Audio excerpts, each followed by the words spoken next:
Na semana passada, o Pânico na Band apresentou no seu quadro Talk Show nas Estrelas o grande técnico, Felipão. Por terra, não conseguimos falar com o próprio.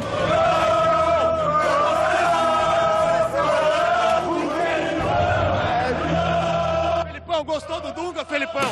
Só fala aí, só sem brigar. Só quero saber se ele gostou do Dunga. Eu posso fazer uma perguntinha pra ele? Não. Gostou do Dunga, Felipe? Não gostou? Não quis dizer se gostou ou não do Dunga. Então, sacamos da manga Daniel Zuckerman e o já consagrado Talk Show nas Alturas. Com o Felipão, nosso repórter pôde conduzir seu programa aéreo de entrevistas. No programa de hoje, eu quero uma salva de palmas para Luiz Felipe Scolari, uma salva de palmas, nosso representante do Brasil. E eu tenho um programa que chama Talk Show nas Alturas. E hoje, uma homenagem, eu gostaria de fazer uma entrevista com você. Cara, desculpa te abordar assim, mas é realmente pro programa. Posso falar com você em off?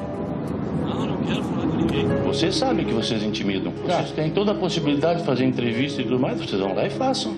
Vamos ver quantos vão dar entrevista pra vocês. Mas se você acha que ouviu tudo que Felipão disse no avião, está enganado. O técnico que afundou a seleção brasileira disse mais. Só que como não estava com o microfone, não foi possível entender suas palavras. Mas nossa equipe contratou um especialista em leitura labial para decifrar o que o bigodudo falou. Repare na cena original. Consegue entender o que ele disse?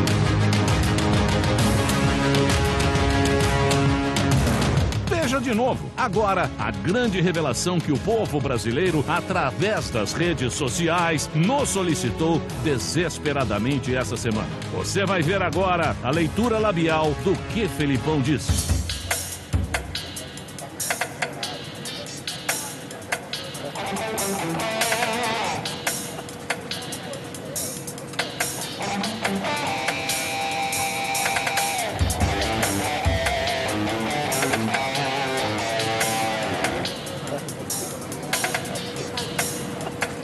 Você não tem como parar um Estado? Bom, eu acho que não faz nenhum sentido. Por favor, veja novamente. Você não tem como parar um Estado? Não quer dizer absolutamente nada. Agora eu te pergunto, o que será que Felipão quis dizer com isso? Hã? Saco vocês, gente. Vocês estão de palhaçada. Vocês querem entreviste um médico ali, ó.